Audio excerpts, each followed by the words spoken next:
देशात CAA कायदा अखेर लागू झालाय।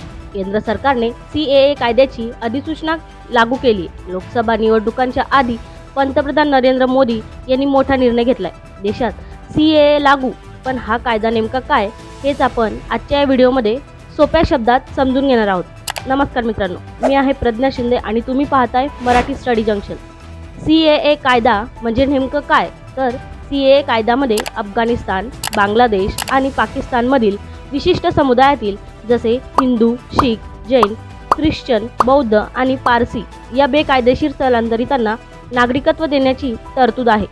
तर काही प्रश्नांच्या माध्यमातून आपण CAA कायदा समजून घेऊयात। प्रश्न पहिला, CAA कायद्यामुळे काय होईल? तर CAA कायद्यामुळे नागरिकत्व मिळेल। 2. कुणाला नागरिकता मिळेल?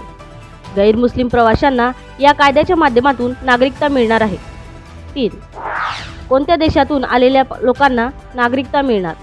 तर पाकिस्तान, बांगलादेश, अफगाणिस्तान यातून आलेले गैरमुस्लिम लोकांना नागरिकता मिळणार आहे। 4. कोणत्या गैरमुस्लिम प्रवाशांना नागरिकता मिळेल? तर हिंदू, शीख, बौद्ध, जैन, पारसी व ईसाई यांचा समावेश असणार आहे। 5. यात कोणाची नागरिकता जाईल? तर यात कुणाचीही नागरिकता जाणार नाही, उलट कायद्याने नागरिकता मिळणार आहे। 6. गैरमुस्लिमांची निवड कशी केली जाणार आहे?